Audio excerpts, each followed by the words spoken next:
Auzubillahiminash-shaytanir-rajim. Bismillahir-rahmanir-rahim. Assalamu alaikum. Welcome to Level Up English Learning. Third edition new Oxford Modern English Book 5 based on Single National Curriculum 2020 Oxford. Today we start a unit number 9 which is about a flash of light. लेकिन आज हम इसका part 2 करेंगे। इसके part 1 में इसकी reading की गई है और इसके पार्ट 2 में फिर इसकी एक्सरसाइज को सोल्व किया गया है। लेकिन आज हम इसकी पोइम को सोल्व करेंगे और उसकी एक्सरसाइज को सोल्व करेंगे।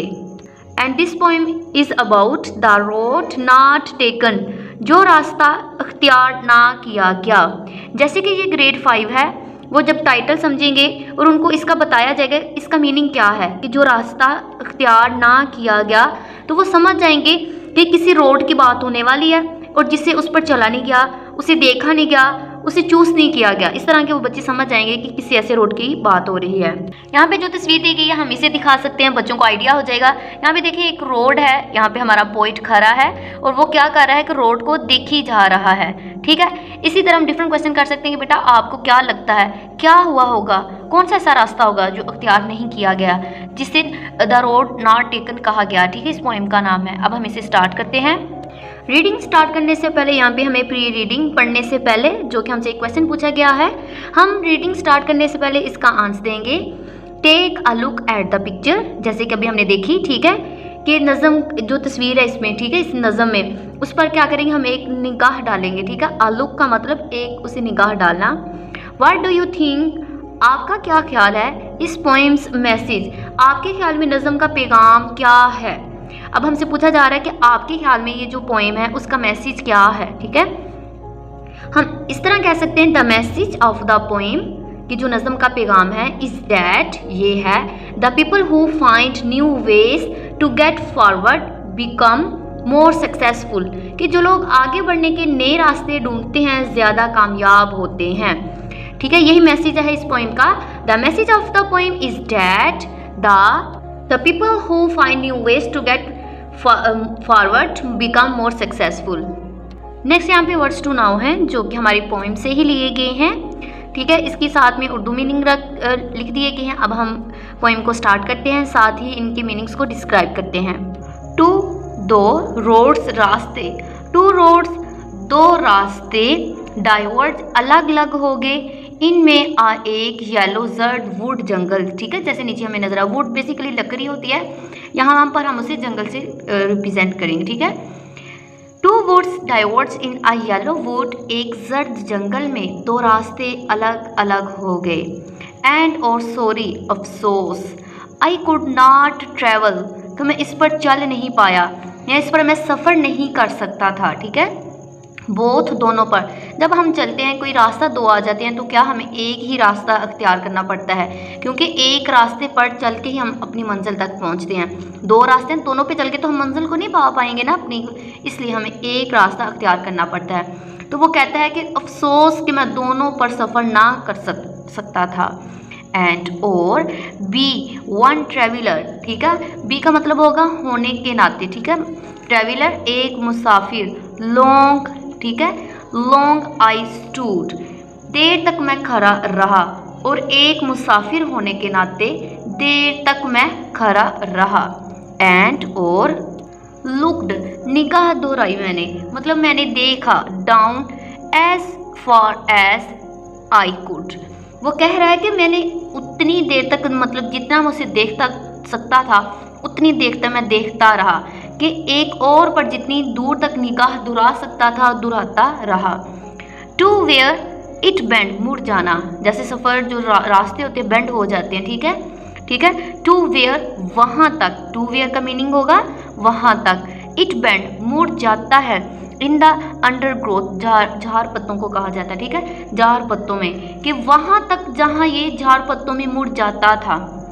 अब उसने बताया कि मैं इस रास्ते को उस वहाँ तक देखता रहा। ठीक है, वो रास्ता जिस पर वो चल नहीं पाया, ठीक है, उस रास्ते को मैंने वहाँ तक देखा जहाँ तक मैं देख सकता था। ठीक है, और मैं कहाँ तक देख सकता था, जहाँ तक वो रास्ता बेंड नहीं होता था। ठीक है, जहाँ पर वो झाड़ पत्तों में मुड़ जाता था, वहाँ तक उसने उस रास्ते को देखा है।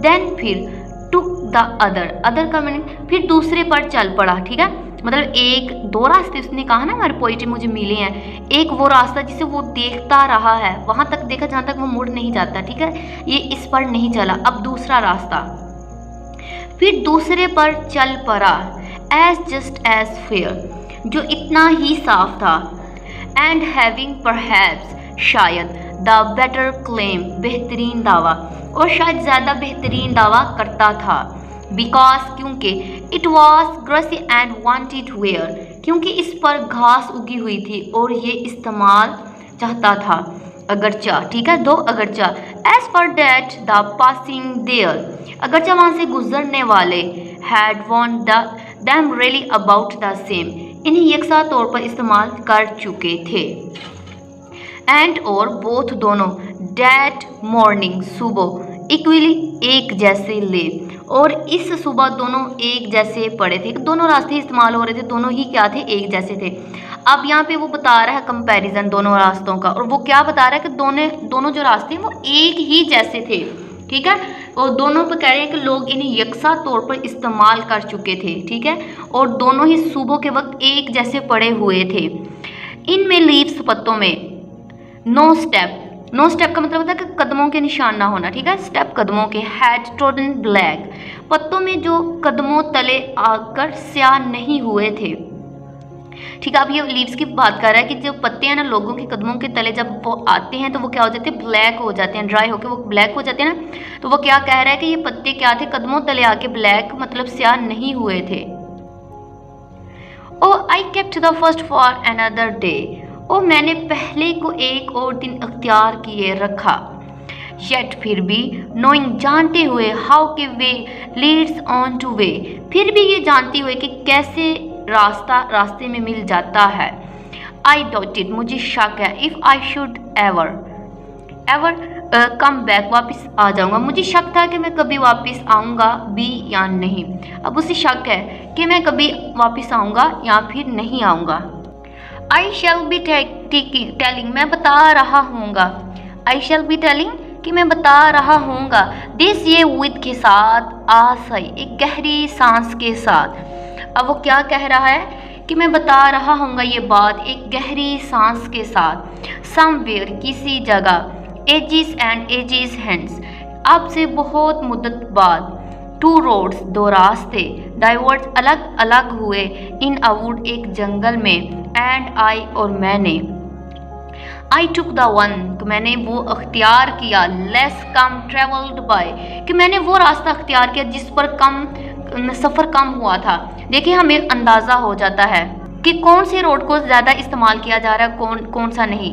अब जो पोइट ने रास्ता इख्तियार किया है उन दोनों रास्तों में से जो उसने इख्तियार किया है उस पर कम चला गया है, उस रोड की हालत ज़्यादा अच्छी है, जिससे पता चल रहा है कि इस रोड को कम इस्तेमाल किया गया है। इसलिए वो कहता है I took the one less travelled by and that has made all the differences, और सारा फ़र्क इसी से पैदा हुआ है। वो कह रहा है जो फ़र्क मैंने किया दोनों में कि मैं किसको इख्तियार करूँ, तो इसी फ़र्क की वजह से मैंने इसे इख्तियार किया है। नेक्स्ट पॉइंट के बारे में बताया गया है, इसमें अब रॉबर्ट का बताया जा रहा है कि क्या आपको याद है कि ये कौन था, ठीक है, रॉबर्ट के बारे में। फिर इसमें कहा जा रहा है कि ये कहाँ पैदा हुआ और इसने किसके हद में नज़में लिखी। फिर कहा जा रहा है कि इसी किताब में, ठीक है, ग्रेड 5 की जो बुक है इसी में इसकी एक और पोएम है, बताएं आपने वो कौन सी पढ़ी है, ठीक है, वो आप पीछे पढ़ चुके हैं तो आपने नाम बताना है कि रॉबर्ट ने कौन सी और पोएम लिखी हुई है, ठीक है। इसी तरह इसमें बताया जा रहा है कि जो रास्ता अख्तियार ना किया गया एक मरूफ और दिल अजीज़ पोएम है, इसमें सिंपल वर्ड इस्तेमाल किए गए हैं। एक रास्ते के बारे में जो शायर ने अपनी एक चहलकदमी के दौरान इख्तियार ना किया, ठीक है, वो चल रहा था, दो रास्ते उसे मिले तो उसने क्या किया, एक रास्ते को इख्तियार ना किया। ऐसी है जब हम कहीं जा रहे हो मंजिल पर जाने के लिए हमें रास्तों में से एक रास्ते का इंतखाब करना पड़ता है, फिर ही हम उसे कामयाब होते हैं। और इसका मैसेज भी जैसे यही था कि जब हम न्यू रास्ता अख्तियार करते हैं तो वो क्या होता है, हमारी कामयाबी बन जाता है, ठीक है। फिर इसीलिए वो क्या कहता है कि शायद जाने के लिए ये उसे तजस्सुस होता है कि वो जिस रास्ते पर वो नहीं चला वो कैसा होगा, फिर उसके बारे में सोचता है, फिर उस पर ये नज़म राइट करता है कि मेरी ज़िंदगी कैसी होती अगर मैंने कुछ और करने का फ़ैसला किया होता, मतलब अगर मैंने दूसरे रोड को इंतखाब किया होता तो मैं कहाँ पहुँचना, मेरी मंजिल क्या होती, ठीक है। नेक्स्ट एक्सरसाइज हम इसकी सबसे पहले यहाँ पे अंडरस्टैंडिंग द पोएम, नज़म को समझना, जिसमें A to E क्या आंसर क्वेश्चन है, जिसके यहाँ पे नोट्स रेडी किए गए हैं, इसके आंसर क्वेश्चंस को देख लेते हैं। क्वेश्चन नंबर 1 है यहाँ पर हमारे पास, what exactly does the traveller do when he sees two roads in the wood. जब मुसाफिर जंगल में दो रास्ते देखता है तो वो हकीकत में क्या करता है। The traveller stands for a long time. सबसे पहले वो क्या करता है, वहाँ पर खड़ा हो जाता है। And looks at one road, और एक रास्ते को देखता रहता है। ठीक है, ऐसे ही था ना हमारे पॉइंट कि जब उसे दो रास्ते नजर आते हैं तो वो क्या करता है, एक रास्ते को वो खड़ा हो जाता है काफ़ी देर तक और उस रास्ते को देखता रहता है। तो यही हम कहेंगे, the traveller stands for a long time and looks at one road. Next हमारा क्वेश्चन नंबर 2 है, in what ways were the roads similar. कि रास्ते किस एतबार से एक जैसे थे। हमने अपने पोएम में पढ़ा कि दोनों रास्ते एक जैसे थे।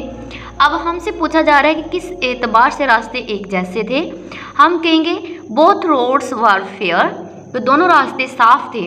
एंड कवर्ड विथ लीव्स, और दोनों पत्तों से भरे हुए थे। ठीक है, इसका आंसर यहाँ तक भी कर सकते हैं। अगर आप मज़ीद लॉन्ग आंसर करना चाहें तो ये भी कह सकते हैं, that nobody had stepped upon. ठीक है, कि कोई भी इनके ऊपर से किसी ने कदम नहीं रखा हुआ था। ठीक है, शॉर्ट आंसर करना चाहें यहाँ तक कर सकते हैं, लॉन्ग करना चाहें तो इसका कंप्लीट कर सकते हैं। ठीक है, कि बोथ रोड्स वर फेयर, दोनों रास्ते साफ थे। एंड कवर्ड विद लीव्स, और दोनों जो रास्ते जो थे पत्तों से भरे हुए थे।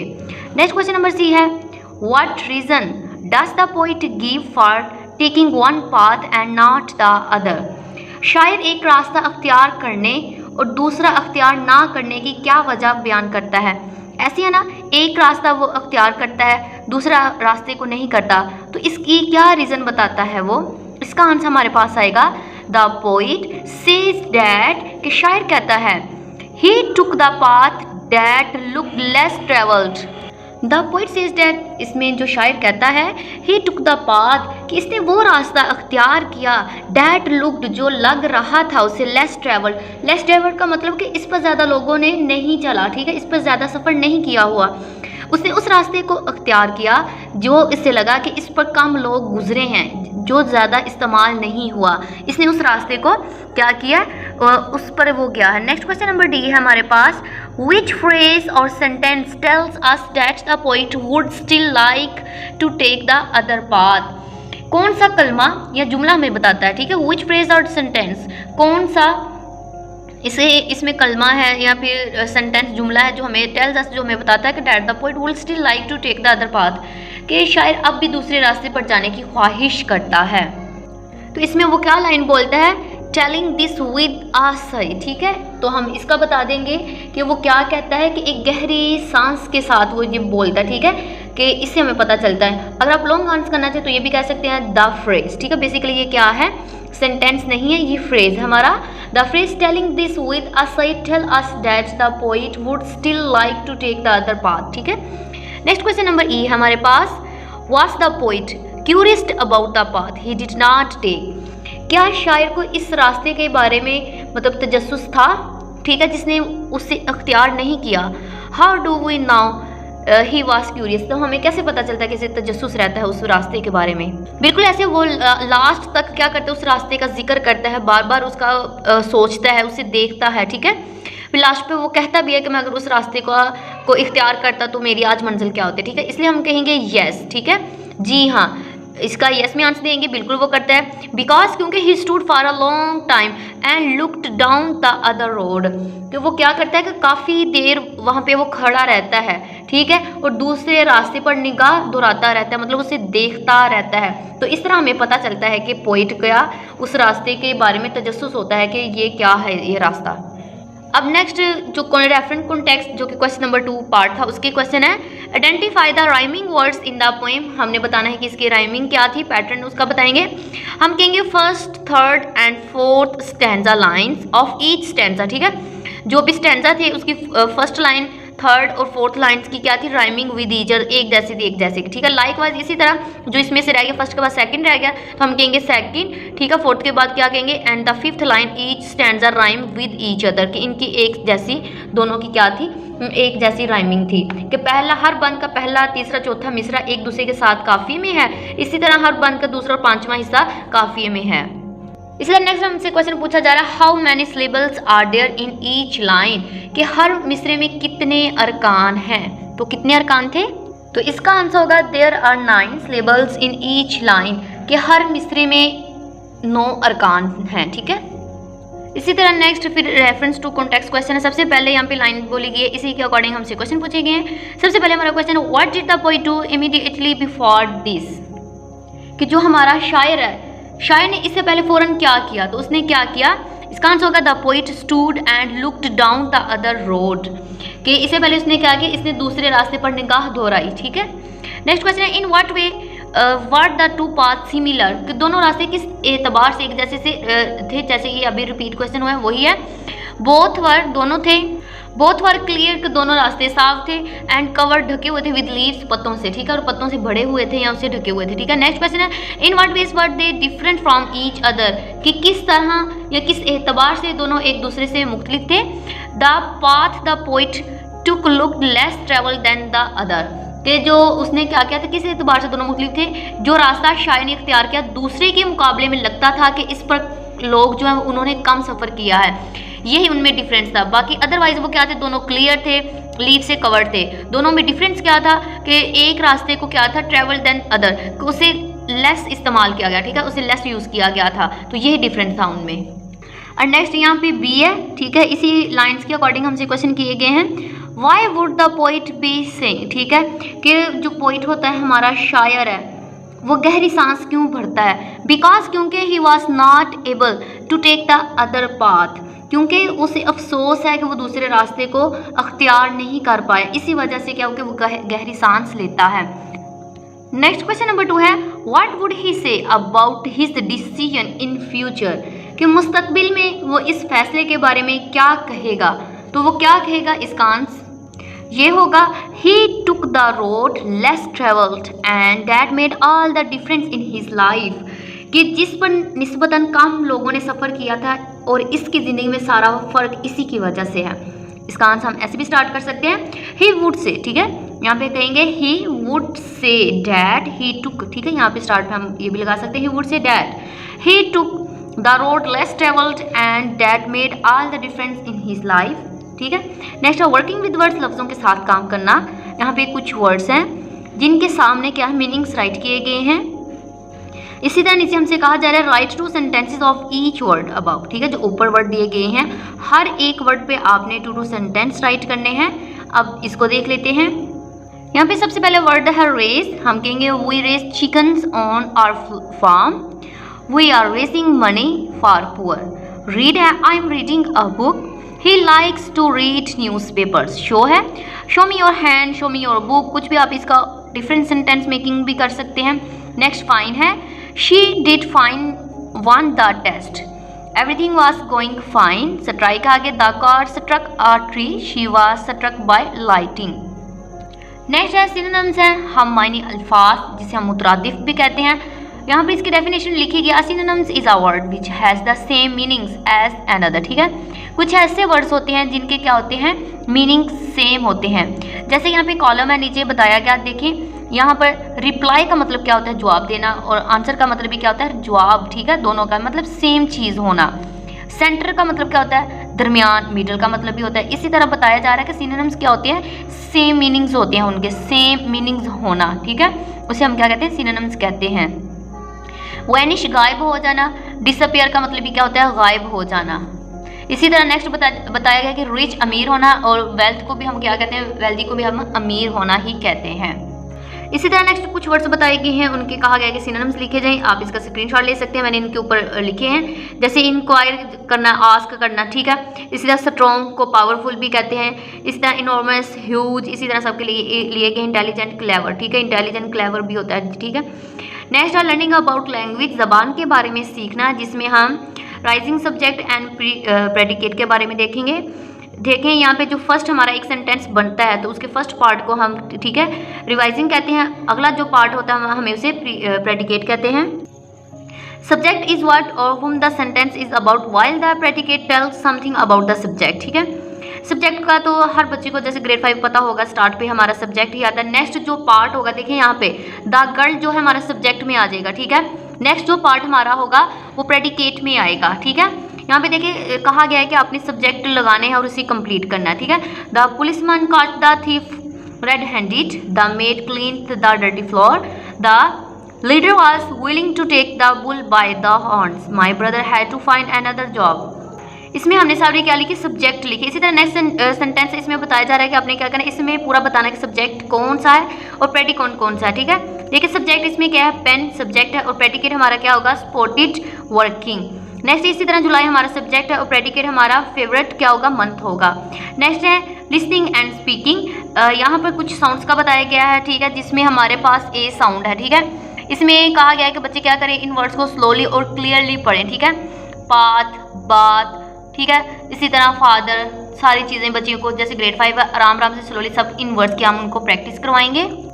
नेक्स्ट यहाँ पर हमारे पास long and short vowel sounds हैं। सबसे हम बच्चों को बताएंगे कि जो वाउल्स, पहले हम वाउल लेटर्स के बारे में पूछे कौन कौन से थे, हम उनको बताएंगे ए ई आई ओ यू, उन्हें हम वाउल लेटर्स कहते हैं। अब हम क्या करते हैं, उनकी साउंड्स का कहा जा रहा है यहाँ पे, ठीक है।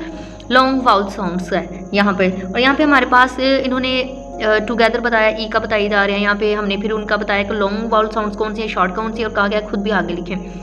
इसी तरह आपको इस वीडियो के लास्ट पर जो 5 वाउल्स लेटर हैं ए ई आई ओ यू, उसकी शॉर्ट साउंड्स और उसकी लॉन्ग साउंड की आपको इसकी आगे डिटेल मिल जाएगी, ठीक है, और उसके साथ में एग्जाम्पल्स भी।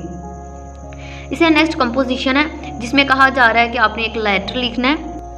कंपोजिशन तहरीर, have you ever had to choose between two things, did you make the right choice or the wrong one. क्या आपको कभी दो चीज़ों में से एक का इंतखाब करना पड़ा, आपने दुरुस्त इंतखाब किया या गलत, आप इसके बारे में लिखना है। यहाँ पे इसके कुछ राइट किया गया है।